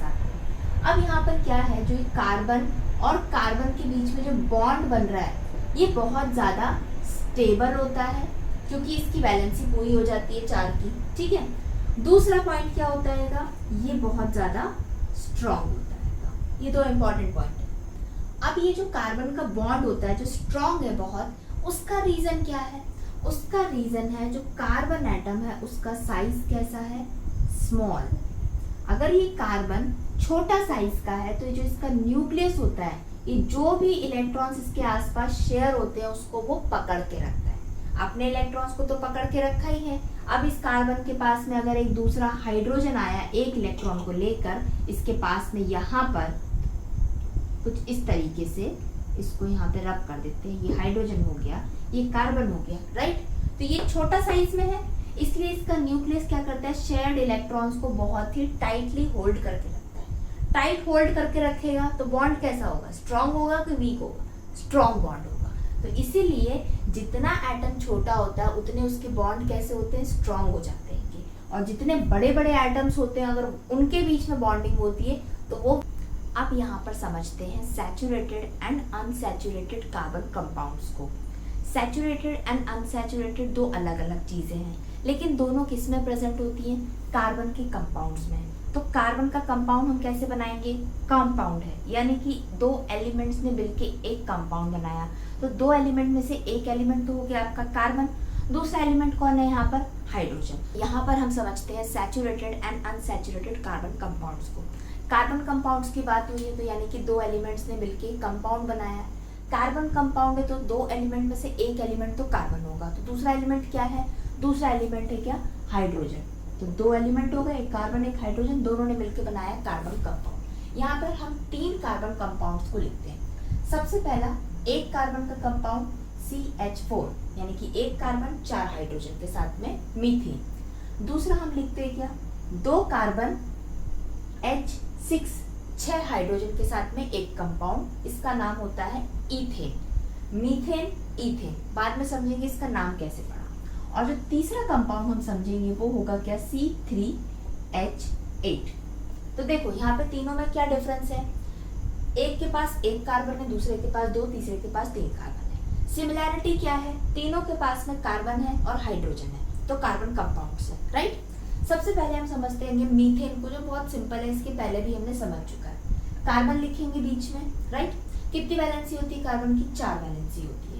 तो 4 वैलेंसी है तो उसके पास में कितने वैलेंस इलेक्ट्रॉन है, 4 वैलेंस इलेक्ट्रॉन पड़े हुए हैं जो चाहते हैं शेयरिंग करना 4 और इलेक्ट्रॉन्स के साथ में, ताकि टोटल कितने हो जाए, 8। तो 8 उसके पास आएंगे भी नहीं, शेयरिंग करके कार्बन काम चला लेगा, स्टेबल हो जाएगा। तो कौन आएगा शेयरिंग करने के लिए यहाँ पर? हाइड्रोजन के 4 एटम। तो यहाँ मैं लिख देती हूँ, ये आ गया हाइड्रोजन। आ गया। हाइड्रोजन कितने इलेक्ट्रॉन लेके आएगा? 1 इलेक्ट्रॉन। तो एक हाइड्रोजन, ये अपना 1 इलेक्ट्रॉन, ये वाला अपना 1 इलेक्ट्रॉन, ये अपना 1 इलेक्ट्रॉन, ये अपना 1 इलेक्ट्रॉन। अब ये कार्बन का ये इलेक्ट्रॉन और ये हाइड्रोजन का इलेक्ट्रॉन, इन दोनों के बीच में होगी शेयरिंग। सेम इसी तरीके से यहाँ पर हो गई, यहाँ पर हो गई, यहाँ पर हो गई। तो कार्बन की वैलेंसी 4 सेटिस्फाई हो गई, 1 2 3 4 हाइड्रोजन अटैच हो गए। सेम उसी तरीके से जो हाइड्रोजन था उसके पास 1 इलेक्ट्रॉन था, उसने भी दूसरा इलेक्ट्रॉन कार्बन का यूज करके शेयरिंग करके अपने आप को नोबेल गैस कॉन्फ़िगरेशन में कर लिया। तो इस तरीके से ये CH4 का मॉलिक्यूल मीथेन का मॉलिक्यूल बन गया। राइट। यहाँ पे इंपॉर्टेंट पॉइंट क्या है? पहला तो ये कि इसका नाम मीथेन है, 1 कार्बन है तो मैथ आता है, आगे हम समझेंगे। राइट। दूसरा इंपॉर्टेंट पॉइंट ये है कि इसमें बॉन्ड कैसे फॉर्म हुए, सिंगल, डबल या ट्रिपल? 1 2 3 4 एक बॉन्ड आया है, तो ये कैसा है? सिंगल बॉन्ड आया है इसके अंदर, कोवेलेंट बॉन्ड बना है, शेयरिंग ऑफ इलेक्ट्रॉन भी है, खत्म। अब सेकंड मॉलिक्यूल को समझते हैं। सेकंड मॉलिक्यूल में कितने कार्बन है? 2 कार्बन है, इसको बनाते हैं। 1 कार्बन 2 कार्बन, कितनी वैलेंसी है? 4 वैलेंसी होती है। तो ठीक है, यहाँ पर ये हमने बना दिए इसके 4 इलेक्ट्रॉन, इसके ये 4 इलेक्ट्रॉन। तो इसके पास में 4 अलग अलग से एटम्स आ सकते हैं, 4 कोई सेम एटम्स आ सकते हैं। तो यहाँ पर कौन आ रहा है? हाइड्रोजन एटम आ रहा है। अब हाइड्रोजन कितने आ रहे हैं? यहाँ पे 6 हाइड्रोजन आ रहे हैं। तो 2 कार्बन है और 6 हाइड्रोजन है, तो इक्वली डिस्ट्रीब्यूट कर देंगे। तो 6 को डिवाइडेड बाय 2 करो, 2 3 जाएगा। तो एक कार्बन के पास में 3 हाइड्रोजन जाएंगे, दूसरे कार्बन के पास में 3 हाइड्रोजन जाएंगे। तो कर देते हैं हम लोग यहाँ पर, ये 1 हाइड्रोजन, ये 2 हाइड्रोजन, ये 3 हाइड्रोजन। इसके पास में भी ये 1, ये 2 और ये 3। अब हाइड्रोजन कितने? 1 इलेक्ट्रॉन लेके आया, ये 1 इलेक्ट्रॉन, ये 2 इलेक्ट्रॉन, ये 3, इसका 1, ये इसका 1, ये इसका 1। अब यहाँ पर ये हो जाएगी शेयरिंग, ये हो रही है। अब देखो, ये वाला जो फर्स्ट कार्बन है इसके पास में 3 हाइड्रोजन आए, लेकिन अभी भी 1 इलेक्ट्रॉन बाकी है, 1 इसकी वैलेंसी बाकी है। यहाँ पर भी एक बॉन्ड बनना चाहिए, लेकिन हाइड्रोजन नहीं है। सेम उसी तरीके से दूसरे कार्बन के पास में भी 3 हाइड्रोजन है, इसके पास भी इसका चौथी वाली वैलेंसी खाली बाकी है। तो यहाँ पर भी एक बॉन्ड बनना चाहिए। तो ये क्या करते हैं? ये आपस में बॉन्ड बना लेते हैं। राइट। अब 2 कार्बन ने अपने दोनों इलेक्ट्रॉन्स की यहाँ पर शेयरिंग कर दी, तो ये क्या हो गया आपका? C2H6। 1 2 कार्बन हो गए, 1 2 3 4 5 6 हाइड्रोजन हो गए। इस मॉलिक्यूल का नाम होता है 2 कार्बन को, ये हो गया पहला मीथेन, इसको बोलते हैं क्या? ईथेन। राइट। पहला पॉइंट। दूसरा पॉइंट ये, इसमें बॉन्ड कैसे है? सिंगल या डबल? सारे बॉन्ड सिंगल बॉन्ड है, सिंगल लाइन खींचिए। तो यहाँ पर भी क्या हो गया? ये सिंगल बॉन्ड। क्लियर हो गया यहाँ तक। अब हम आते हैं थर्ड मॉलिक्यूल के ऊपर, C3H8। यहाँ पे नंबर ऑफ कार्बन कितने? 3 कार्बन है। तो पहले हम बनाते हैं 1 2 एंड 3 कार्बन। 4 वैलेंसी है, इसके बना देते हैं हम 4 इलेक्ट्रॉन, इसके 4 हो गए, इसके 4, इसके और इसके भी ये 4। राइट। हाइड्रोजन कितने हैं? 8 हाइड्रोजन है। अब 8 हाइड्रोजन को 3 पार्ट्स में डिवाइड करना है, तो कैसे करेंगे? तो यहाँ पर हाइड्रोजन जो 8 है वो इक्वली डिवाइड नहीं होंगे 3 के पास। क्यों? क्योंकि अगर आप 8 को 3 से डिवाइड करोगे तो एग्जैक्ट 1 नंबर नहीं आएगा, पॉइंट में नंबर आएगा। यहाँ पे पॉइंट में नहीं चलता, क्योंकि कोई भी एटम कट के किसी भी कार्बन के पास में अटैच नहीं होगा। 1 या 2 या 3 या 4 इस तरीके से जाएंगे। तो सबसे पहला जो कार्बन है इसके पास में आ गए ये 3 हाइड्रोजन अपने अपने एक इलेक्ट्रॉन लेके। राइट। क्योंकि इसके पास में यहाँ पे तीसरी जगह बाकी है। सेम उसी तरीके से यहाँ पर भी आ गया 2 और ये 3। ठीक है। तो कितने हो गए? 1 2 3 हाइड्रोजन हो गए, 1 2 3 टोटल हो गए कितने? 6। बचे कितने? 2 हाइड्रोजन। तो सेकंड वाले कार्बन को यहाँ मिल जाएगा एक ये और एक इस तरीके से हाइड्रोजन। ये बन गए बॉन्ड। अब क्या करेंगे? ये कार्बन आपस में बॉन्ड बना लेंगे, क्योंकि हाइड्रोजन है नहीं, तो यहाँ पर ये बन जाएगा इस तरीके का बॉन्ड। तो इस मॉलिक्यूल का नाम क्या होता है? मेथ एट प्रोप, यानी कि प्रोपेन। पहला पॉइंट। दूसरा पॉइंट क्या? इसमें बॉन्ड कैसे है? सिंगल बॉन्ड है। तो अब तो यहां पर जो हमको समझना है, saturated carbon compounds methane, ethane and propane क्या है? कार्बन के कंपाउंड्स हैं।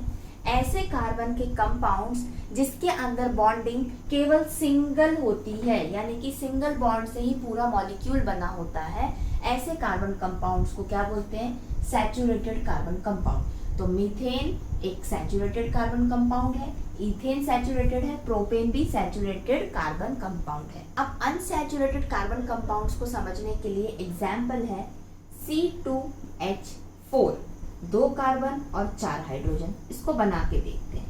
2 कार्बन हो गए, 4 इलेक्ट्रॉन्स हो गए इसके पास में, राइट? वैलेंसी हो गई इसकी 4। कितने हाइड्रोजन है? 4। तो 2 इसके पास, 2 इसके पास दे देते हैं ये यहाँ पर, ये 2 अपने अपने इलेक्ट्रॉन्स के साथ में। तो अब क्या हुआ? इसके पास में 2 खाली है वैलेंसी, इसके पास में 2 खाली है। तो ये क्या करेंगे? ये बना लेगा यहाँ पर एक बॉन्ड, इस वाले इलेक्ट्रॉन को भी हम यहाँ पे बना देते हैं, इसको भी हम यहाँ बना देते हैं। तो ये बन जाते हैं इस तरीके से 2 बॉन्ड। अब वैलेंसी चेक करते हैं कार्बन की। एक हो गई ये, 2, 3 और ये 4 हो गई। फर्स्ट कार्बन की 4 कंप्लीट। दूसरे कार्बन की 1, ये 2, ये 3 और ये 4 शेयरिंग करके इसकी भी 4 हो गई। तो इस मॉलिक्यूल को क्या बोलते हैं? जब डबल बॉन्ड आ जाता है, 2 कार्बन होते हैं, इसका नाम होता है ईथीन। जब सिंगल बॉन्ड होता है तो एन आता है, डबल बॉन्ड होता है तो ईन आता है। और अगर ट्रिपल बॉन्ड आ जाता है कार्बन के बीच में इस तरीके से, तो वो हो जाता है क्या? आइन, इस तरीके से, राइट? तो जब कार्बन कंपाउंड्स में डबल या ट्रिपल बॉन्ड आ जाते हैं तो उनको हम क्या बोलते हैं? Unsaturated carbon compounds. तो जो सैचुरेटेड कार्बन कंपाउंड्स होते हैं जिसमें केवल सिंगल बॉन्ड होता है, ये कैसे होते हैं? बहुत ही स्टेबल होते हैं। कैसे होते हैं ये? यहाँ पर लिख देती हूँ, ये होते हैं स्टेबल। अगर ये स्टेबल है तो इनकी रिएक्टिविटी होती है बहुत ही कम, ये लेस रिएक्टिव होते हैं। वहीं दूसरी ओर जो ईथीन हुआ या आपका कोई भी एल्काइन हो गया, वो कैसे होते हैं? Unsaturated carbon compounds. तो ये होते हैं अनस्टेबल। अनस्टेबल होते हैं इसीलिए ये हाईली रिएक्टिव होते हैं। देखो क्या होता है, स्टेबल है, अब इसको बिल्कुल भी जरूरत नहीं है किसी और से रिएक्ट करने के लिए, वो स्टेबल हो चुका है। अनस्टेबल है तो अब वो स्टेबल होने के लिए हाईली रिएक्टिव नेचर में होते हैं। ठीक है यहाँ तक? तो saturated and unsaturated carbon compounds में डिफरेंस समझ में आ गया। ये सिंगल बॉन्ड होता है, ये डबल एंड ट्रिपल बॉन्ड होता है। कार्बन एक वर्सेटाइल एलिमेंट है, उसके पास एक प्रॉपर्टी थी क्या? Catenation property. कैटिनेशन प्रॉपर्टी से क्या करता है कार्बन? अपने जैसे दूसरे कार्बन एटम्स को बुला के उनके साथ में बॉन्ड क्रिएट करता है। बॉन्ड बनाता है तो वो क्या फॉर्म करता है? चेन फॉर्म करता है। कैसी? कार्बन की ये चेन फॉर्म होती जाती है बहुत लंबी। देन अगर इसी चेन के अंदर आसपास और कार्बन्स आ जाएं इन कार्बन्स के ऊपर, तो क्या हो जाता है? ब्रांच फॉर्म कर लेता है। कार्बन की चेन होती है, ब्रांच होती है, और रिंग भी फॉर्म कर सकता है कौन? कार्बन। ठीक है? तो देखो जो कार्बन एटम होता है, जब वो चेन बनाए या ब्रांच बनाए या फिर रिंग बनाए, तो नंबर ऑफ कार्बन इंक्रीज हो रहे हैं, तो नंबर ऑफ हाइड्रोजन्स भी इंक्रीज होंगे, क्योंकि उसकी वैलेंसी को कंप्लीट करने के लिए हाइड्रोजन चाहिए, राइट? तो उसका मॉलिक्यूलर मास भी बढ़ेगा। जब नंबर ऑफ कार्बन्स बढ़ेंगे तो उनके नाम भी अलग हो जाएगा। कोई कंपाउंड है जिसके अंदर 1 कार्बन है, जैसे कि मीथेन था। कोई कंपाउंड है जिसके अंदर 2 कार्बन है, किसी कंपाउंड में 3 हो सकते हैं, किसी में 4, 5, 6, 7 हो सकते हैं। तो अलग अलग नाम होते हैं। अब इनके नाम को हम समझते हैं कैसे। देखो सबसे पहले आपको ये देखना है, कुछ प्रीफिक्स होते हैं। देखो meth, eth, prop, but, pent and hex. आपकी बुक में अभी तक यही प्रीफिक्स दे रखे हैं, राइट? ये प्रीफिक्स है किसी भी नाम के पहले लगे होंगे, ठीक है? Meth, eth, prop, but, paint, hex. अब ये क्या मतलब होता है इनका? इनका मतलब होता है based upon number of carbon इनको नाम दिया गया है। मेथ के पास में 1 कार्बन है, एथ के पास में 2 कार्बन है, प्रॉप के पास में 3 है, ब्यूट के पास में 4 कार्बन, पेंट के पास में 5 कार्बन एंड हेक्स के पास में 6 कार्बन है। अगर कोई कार्बन कंपाउंड उसके अंदर अगर 4 कार्बन है तो उसका नाम ब्यूट से स्टार्ट होगा, राइट? अगर कार्बन कंपाउंड में 2 कार्बन है तो उसका नाम एथ से स्टार्ट होगा। अब आप बोलोगे कि मैम हमने मीथेन, ईथेन पढ़ा था, तो एन वर्ड कहाँ से आया? इससे पहले हमने क्या समझा था? यहाँ पे मैं लिख देती हूँ कार्बन कंपाउंड्स, राइट? दो टाइप के देखे थे, या तो उसमें सिंगल बॉन्ड होगा या डबल या ट्रिपल बॉन्ड होगा। ठीक है, अभी कार्बन कंपाउंड्स में क्या था, एक कार्बन था और दूसरा क्या था, हाइड्रोजन था। अभी तक हमने यही देखा है। ठीक है, तो सिंगल बॉन्ड वाले को हमने क्या बोला था, सैचुरेटेड बोला था, और डबल और ट्रिपल बॉन्ड को क्या बोला था, अनसैचुरेटेड बोला था। क्लियर यहाँ तक? अब देखो क्या देखना है हमको। सपोज मैं बात कर रही हूँ सैचुरेटेड कार्बन कंपाउंड की, मतलब मेरे पास एक कार्बन कंपाउंड है जो सैचुरेटेड है, मतलब एक सिंगल बॉन्ड है और हाइड्रोजन है। अगर ये कंपाउंड के पास एक कार्बन है तो वो क्या हो जाएगा, मेथ, और सिंगल बॉन्ड वाले कार्बन को हम क्या बोलेंगे, एन लगाते हैं। वहां पर क्या लगाते हैं, एन, तो ये इसका नाम हो जाएगा मीथेन। एक कार्बन है मेथ, सिंगल बॉन्ड है एन, तो लेकिन कार्बन की वैलेंसी होती है 4, तो इसका नाम कैसा हो जाएगा, सॉरी फॉर्मूला CH4। यहाँ पे CH ये डिनोट करता है, क्या बताता है कि ये कार्बन कंपाउंड है, कार्बन और हाइड्रोजन है, लेकिन कार्बन की वैलेंसी 4 होती है, तो पूरी तरीके से हम CH4 लिखेंगे। अब बात करते हैं किसकी, सैचुरेटेड कार्बन कंपाउंड की, लेकिन उसके पास कार्बन कितने हैं, 2 कार्बन है। तो 2 कार्बन होंगे तो क्या नाम हो जाएगा, H से स्टार्ट हो जाएगा उसका नाम, क्योंकि 2 कार्बन है। सिंगल बॉन्ड है, सैचुरेटेड है, तो क्या हो जाएगा, एन, इथेन। तो इसका फॉर्मूला कैसा हो जाएगा, 2 कार्बन बना लो, इसके 4 वैलेंसी कर दो, तो 1 2 3 4 5 6, तो कितने हाइड्रोजन हो गए, C2H6 हो गया, इथेन का फॉर्मूला। ठीक है, अब बात करते हैं प्रोप की, यानी कि 3 कार्बन कंपाउंड है, 1 2 3 बना लेते हैं हम लोग इस तरह की। इसकी, इस कार्बन की 4 वैलेंसी, इसकी 4 और इसकी 4, 1 2 3 4 5 6 7 8, कितने हाइड्रोजन हो गए, 8, C3H8, सिंगल बॉन्ड है तो क्या आएगा, एन आएगा। प्रीफिक्स क्या आ जाएगा, नंबर ऑफ कार्बन कितने, प्रोप 3, तो हो जाएगा इसका नाम क्या, प्रोपेन। इसी तरीके से होगा ब्यूटेन, जिसमें 4 कार्बन हो जाएंगे, और फिर हम हाइड्रोजन बना के देखेंगे नंबर ऑफ हाइड्रोजन कितने। अब ये तो बात हो गई सैचुरेटेड कार्बन कंपाउंड्स की। अब बात करते हैं अनसैचुरेटेड कार्बन कंपाउंड्स की। अगर वहां पर ये वाला फर्स्ट वाला नहीं इसमें काउंट किया जाता है, इथेन से स्टार्ट करते हैं, ठीक है, H से, यानी कि 2 कार्बन कंपाउंड होंगे, सॉरी 2 कार्बन एटम्स होंगे, 2 कार्बन एटम्स, तो H से इसका नाम स्टार्ट हो जाएगा, H रखा। लेकिन अनसैचुरेटेड है, डबल बॉन्ड अगर प्रेजेंट है इन दोनों के बीच में, तो यहाँ पर 1 2 हो गई कार्बन की, 3 4, 1 2 3 4, तो कितने हो गए, 1 2 3 और ये 4, तो इसका फॉर्मूला कैसा हो गया, C2H4, इथीन, इन आता है। जब डबल बॉन्ड आता है तो क्या सफिक्स आ जाता है, इन आ जाता है। H शो करता है number of carbon, in show करता है टाइप ऑफ बॉन्ड।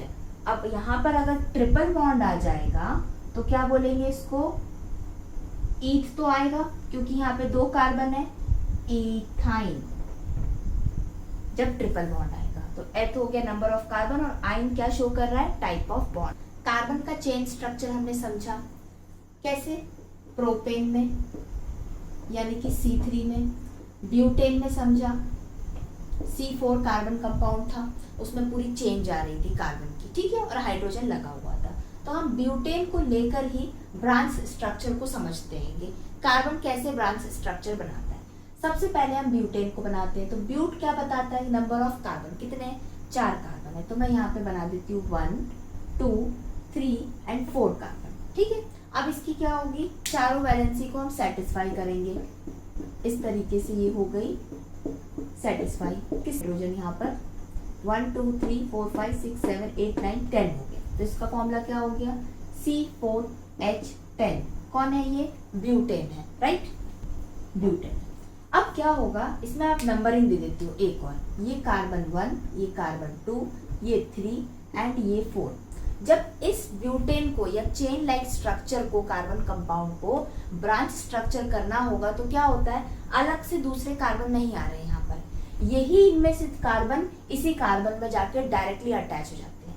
कैसे, देखो जो फर्स्ट नंबर का है वो एज इट इज रहेगा, C1 वाला, ठीक है, C2 वाला भी एज इट इज रहेगा, तो यहाँ पर मैं लिख देती हूँ ये हो गए हाइड्रोजन, ये पहला वाला। अब सेकंड वाले के ऊपर ये थर्ड एंड फोर्थ दोनों अटैच होंगे। सेकंड पे थर्ड ऑलरेडी अटैच है डायरेक्टली, अब फोर्थ भी होगा तो क्या करेगा, फोर्थ यहाँ पर आएगा तो इसको थोड़ा सा खसका देगा, तो ये कुछ इस तरीके से हो जाएगी, ये हो जाएगा C3 और ये हो जाएगा C4 वाला। ठीक है, अब सारे कार्बन हमने लिख लिए, 1 2 3 4 हो गए। अब इनकी वैलेंसी को सेटिस्फाई कर देते हैं ये चारों की। कैसे, 1 2 3 4 first carbon satisfy, second carbon के पास में 1 2 3 है तो यहाँ पर एक और हाइड्रोजन लगा दिया। थर्ड कार्बन के पास में कितना है, ओनली 1 2 3 4 कर देते हैं। फोर्थ कार्बन के पास में ये 1 2 3 4, ये सब क्या है, हाइड्रोजन। अब एक बार हाइड्रोजन काउंट कर लेते हैं, 1 2 3 4 5 6 7 8 9 10, और कार्बन कितने, 1 2 3 4, C4H10, तो ये भी क्या है, ब्यूटेन है। दोनों ब्यूटेन है, दोनों का केमिकल में कार्बन नंबर भी सेम है 4, हाइड्रोजन का नंबर भी सेम है 10, लेकिन इनका क्या चेंज हुआ, स्ट्रक्चर चेंज हुआ। केमिकली दोनों सेम है बट इनका स्ट्रक्चर डिफरेंट है, तो ऐसे मॉलिक्यूल्स को हम क्या बोलते हैं, स्ट्रक्चरल आइसोमर्स। तो ये दोनों मॉलिक्यूल स्ट्रक्चरल आइसोमर किसके हैं, ब्यूटेन के स्ट्रक्चरल आइसोमर्स हैं। अब कार्बन की रिंग स्ट्रक्चर को समझते हैं। एग्जाम्पल हम समझते हैं C6H14 यानी कि हेक्सेन। हेक्स 6 कार्बन है, एन सब में सिंगल बॉन्ड है। इसका स्ट्रक्चर बनाते हैं, 1 2 3 4 5 6 कार्बन। ठीक है, 4 वैलेंसी इसकी कंप्लीट कर देते हैं, 1 2 3, और कौन है यहाँ पर, सब जगह पर हाइड्रोजन। क्लियर, सिंगल बॉन्ड है, एन आया, नंबर ऑफ कार्बन 6 है, हेक्स आ गया, हेक्सेन हो गया। ये हो गया एक चेन स्ट्रक्चर। अब हमको समझना है कौन सा, रिंग स्ट्रक्चर। तो उसके लिए हम बनाएंगे यहाँ पर क्या, साइक्लोहेक्सेन, यानी कि नंबर ऑफ कार्बन कितने रहेंगे, 6 रहेगा, लेकिन किस फॉर्म में होगा, साइक्लो यानी कि साइकिल का टायर, रिंग स्ट्रक्चर में होगा। लेकिन यहाँ पर अब हम रिंग स्ट्रक्चर बनाने के लिए हाइड्रोजन अभी यहाँ पर जो 14 है, यहाँ पर हम 14 नहीं लिखेंगे। क्यों नहीं लिखेंगे, देखते हैं। सबसे पहले 6 कार्बन को रिंग फॉर्म में रख देंगे। तो कैसे रखेंगे, एक कार्बन, ये 2 कार्बन, इस तरीके से, ये थर्ड, ये फोर्थ कार्बन, फिफ्थ कार्बन, ये 6th कार्बन, और ये हो गया कंप्लीट। नंबरिंग दे देते हैं, ये 1 2 3 6 कार्बन हो गए, सिंगल बॉन्ड है सबके बीच में, तो हो गया एन, साइकिल स्ट्रक्चर बन गया। अब हर कार्बन की वैलेंसी को कंप्लीट करते हैं। सबसे पहले 1 से स्टार्ट करते हैं, ऑलरेडी 1 2 बॉन्ड है, यहाँ पर 1 2 आ गया, कौन है, हाइड्रोजन। सेकंड कार्बन पे 1, थर्ड कार्बन पे 1 2, शेयरिंग हो रही है, कोवेलेंट बॉन्ड है ना, इसलिए। अब यहाँ पर हम काउंट करते हैं क्या, नंबर ऑफ हाइड्रोजन्स। फर्स्ट से स्टार्ट करते हैं, 1 2 3 4 5 6 7 8 9 10 11 12, तो यहाँ पर कितना आ गया, 12। देखो दोनों जगह नंबर ऑफ कार्बन 6 है, लेकिन हाइड्रोजन का नंबर चेंज हो गया। हेक्सेन में 14 है, साइक्लोहेक्सेन में 12 है। क्यों, क्योंकि यहाँ जो ये चेन स्ट्रक्चर था, जैसे ही इसने रिंग फॉर्म किया तो कुछ हाइड्रोजन चले गए, क्योंकि वहां पे जगह नहीं बची। क्योंकि ये सपोज एक कार्बन है, इसने 3 वाले कार्बन से भी बॉन्ड बना लिया, 4 से भी बना लिया, तो इसको 2 मिल गए। अब इसको केवल 2 हाइड्रोजन की जरूरत है, तो यहाँ पर भी ये 2 हाइड्रोजन की जरूरत थी, लेकिन जो लास्ट वाला था यहाँ पर, इसको 1 2 3 की जरूरत थी, ये 6 वाला मान के चलो, यहाँ पे लिख देती हूँ, ये 6 वाला, तो 1 2 इसको एक 5 वाले कार्बन से मिला, अब इसको एक 1 वाले कार्बन से भी यहाँ पर मिल गया, इसलिए इसने ये वाले हाइड्रोजन को क्या कर दिया, हटा दिया। तो यहाँ पर नंबर ऑफ हाइड्रोजन्स कम हो गए, 6 का कम हो गया, 1 का कम हो गया, इसलिए 14 में से 2 गया तो कितना बचा, 12 बचा, तो C6H12। क्लियर हुआ। तो ये बात हो गई कैसे, ring structure of carbon compound की। और ये कैसे थे, सैचुरेटेड, क्योंकि सिंगल बॉन्ड है, इसमें भी सिंगल बॉन्ड है, इसमें भी सिंगल बॉन्ड है। ये डबल बॉन्ड भी हो सकते हैं। जब कार्बन की रिंग में डबल बॉन्ड आ जाते हैं तो वो क्या बन जाती है, बेंजीन बन जाती है। डबल बॉन्ड स्ट्रक्चर्स यानी कि अनसैचुरेटेड कार्बन कंपाउंड्स। तो देखो यहाँ पर ये 1 2 3, ये 4, ये 5, ये 6, 1 2 3 4 5 6 कार्बन हो गया। यहाँ पर हम बनाते हैं क्या, डबल बॉन्ड इस तरीके से। तो ये कार्बन हो गया 1 1 2 3, इसके पास एक हाइड्रोजन। ये कार्बन 2 के पास में 1 2 3 एक हाइड्रोजन। ये कार्बन के पास में हो गया ये 1 2 3 एक हाइड्रोजन। 4 के पास में 1 2 3 ये एक हाइड्रोजन। 5 के पास में 1 2 3 ये एक हाइड्रोजन। 6 के पास में ये 1 2 3 और ये 4। तो ये क्या स्ट्रक्चर हो गया इसका, बेंजीन, जो कि क्या है, अनसैचुरेटेड कार्बन कंपाउंड। और कौन सी फॉर्म में है, रिंग फॉर्म में। तो हमने देख लिया सैचुरेटेड भी और अनसैचुरेटेड भी। क्लियर। अब यहाँ पे टॉपिक समझते हैं क्या, होमोलोगस सीरीज। इससे पहले होमोलोगस सीरीज को समझने से पहले एक और चीज को समझते हैं क्या, हाइड्रोकार्बन्स को। तब आपको बहुत आसानी से समझ में आएगा कि होमोलोगस सीरीज क्या होती है। कार्बन्स, हाइड्रोकार्बन्स क्या होते हैं, हाइड्रोकार्बन्स होते हैं कंपाउंड्स, राइट। कंपाउंड्स हैं तो एलिमेंट से मिलके बने होते हैं, ठीक है। अब कौन से एलिमेंट्स की बात हो रही है, सिंपल सी बात है, कार्बन एंड इट्स कंपाउंड्स की बात हो रही है, तो उसके अंदर कौन होगा, कार्बन होगा। तो सिंपल है, यहाँ पर कार्बन लिखा ही हुआ है, कार्बन प्रेजेंट है। हाइड्रो से यहाँ पे मतलब है किसका, हाइड्रोजन का। तो ऐसे कंपाउंड्स जिसमें कार्बन और हाइड्रोजन ही प्रेजेंट हो केवल, उनको बोलते हैं क्या, हाइड्रोकार्बन्स। अब ऐसा नहीं है कि केवल एक हाइड्रोजन और एक ही कार्बन प्रेजेंट होगा, नंबर ऑफ कार्बन्स भी इंक्रीज हो सकते हैं, उसके अकॉर्डिंग नंबर ऑफ हाइड्रोजन्स भी इंक्रीज हो सकते हैं। तो यहाँ पर अगर हम सिंपल से बात करें तो एक कार्बन, दो कार्बन, तीन कार्बन बनाते हैं, और इसके पास में हो जाएंगे जितने जितने इसको वैलेंसी के अकॉर्डिंग हाइड्रोजन चाहिए होगा। तो ये हो जाएगा क्या, एक हाइड्रोकार्बन कंपाउंड, क्योंकि कार्बन है और हाइड्रोजन है। अब ये हाइड्रोकार्बन्स जो होते हैं ये अगेन 2 टाइप्स के होते हैं।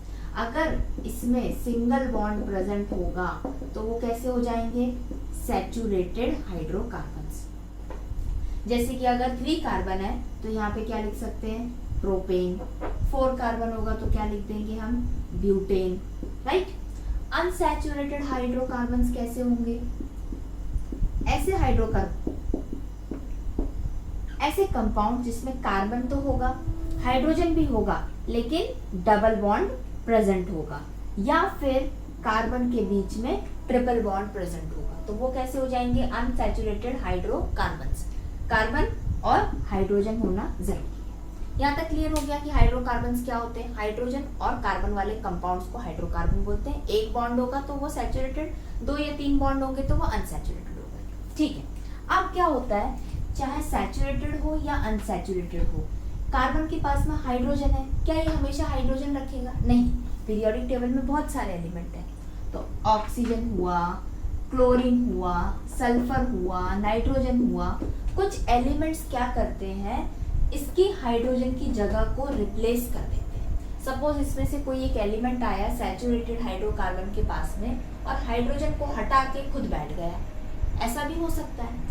अनसैचुरेटेड के अंदर भी हाइड्रोजन की जगह को हटाकर कोई एलिमेंट यहाँ पर आके बैठ सकता है। तो इस एलिमेंट ने क्या किया, इस एलिमेंट या एटम ने हाइड्रोकार्बन के हाइड्रोजन को रिप्लेस कर दिया। तो ऐसे एटम्स को क्या बोलते हैं, हेटेरो एटम्स। क्या बोलते हैं, हेटेरो एटम्स।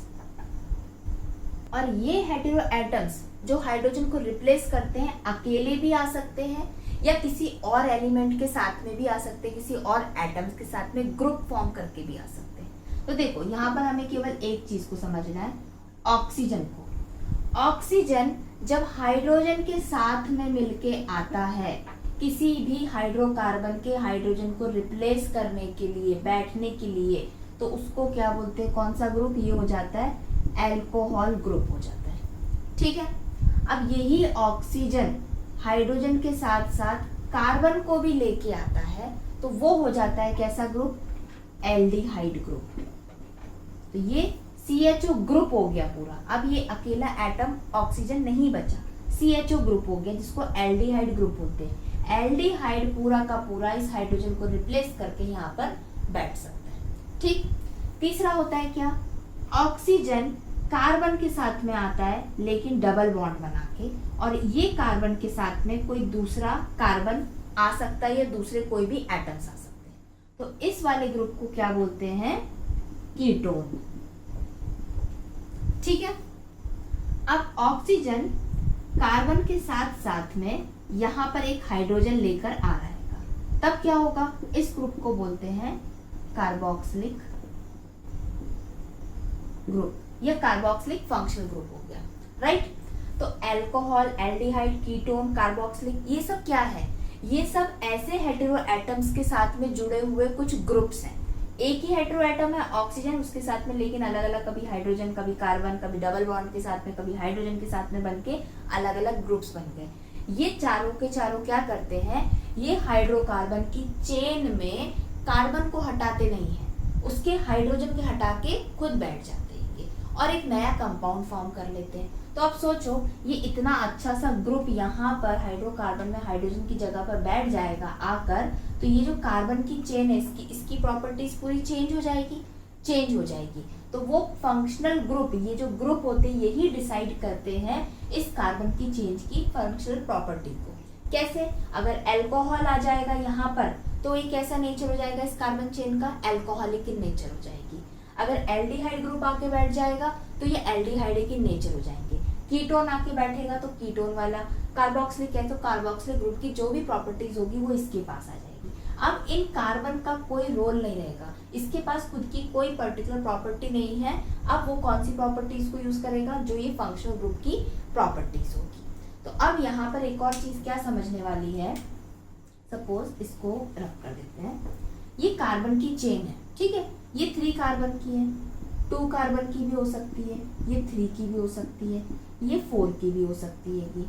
ये अल्कोहल का सपोज हम लोग ओनली ये फंक्शनल ग्रुप को हम मान के चल रहे हैं। ये अल्कोहल ग्रुप 2 कार्बन के पास भी आ सकता है, इसका एक हाइड्रोजन हटा के।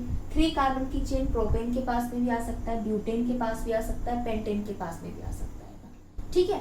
तो क्या होगा, चाहे वो इसके पास आए या इसके पास आए या इसके पास आए, केवल नाम चेंज होंगे, प्रॉपर्टी सेम रहेगी। कैसे? मेथ एथ, ये क्या है? इथेन है, ठीक है। ये क्या है? प्रोपेन है। और ये क्या है? ब्यूटेन है, राइट, क्योंकि सिंगल बॉन्ड है, 4 कार्बन है। अब यहाँ पर अल्कोहल ग्रुप आ गया है यहाँ पर, तो ये क्या हो जाएगा यहाँ पर? ब्यूटेनॉल। आगे हम समझेंगे कि यहाँ पे नॉल क्यों आ गया, अल्कोहल का ऑल आ जाता है यहाँ पे लास्ट में, क्योंकि OH ग्रुप आ गया है हाइड्रोजन को रिप्लेस करके। यहाँ प्रोपेन से क्या बन जाएगा? ये प्रोपेनॉल। इथेन से क्या बन जाएगा? इथेनॉल। इथेनॉल, प्रोपेनॉल, ब्यूटेनॉल सब कैसे हैं? अल्कोहलिक इन नेचर है, बस डिफरेंट क्या है इसके अंदर? केवल इनके नंबर ऑफ कार्बन्स चेंज हो रहे हैं। तो इसी को होमोलोगस सीरीज बोलते हैं। तो ethanol, propanol, butanol, hexanol, pentanol जो भी होगा, अगर यहाँ पे अल्कोहल ग्रुप है और नंबर ऑफ कार्बन्स चेंज होते जा रहे हैं तो एक सीरीज बन गई है। कैसी सीरीज? कार्बन की तो सीरीज है, होमोलोगस क्यों? क्योंकि सबके अंदर अल्कोहल ग्रुप है। उसी तरीके से अगर यहाँ पर एल्डिहाइड आ जाएगा, इधर भी एल्डिहाइड, इधर भी एल्डिहाइड, प्रोपेनॉल्डिहाइड, ब्यूटेनॉल्डिहाइड, इथेनॉल्डिहाइड, इस तरीके से बन जाएंगे, तो वो एक अलग होमोलोगस सीरीज बन गई।